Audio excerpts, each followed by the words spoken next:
आणि शूद्र असे 4 वर्ण. या 4ही वर्णातल्याने हे वेदांत शास्त्र श्रवणासाठी काय केले पाहिजे? प्रयत्न केले पाहिजे. दुसरी गोष्ट आश्रमातल्याने केली पाहिजे. ब्राह्मण, आता ग्रस्त, ब्रह्मचार्य, हे काय आहेत? वानप्रस्थ आणि संन्यास. आश्रम किती? 4. ब्रह्मचार्याने काय केलं पाहिजे? वेदांत शास्त्र श्रवणासाठी प्रयत्न केले पाहिजे. म्हणून संस्था जे आहेत का नाही, हे संस्थेतले जे मुलं असते ते कोणत्या आश्रमातले?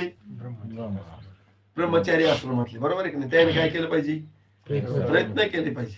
अक्षर घोकले पाहिजे. त्या आश्रमामध्ये जेवढं पाठ होतंय तेवढं पुढच्या आश्रमात पाठ होत नाही.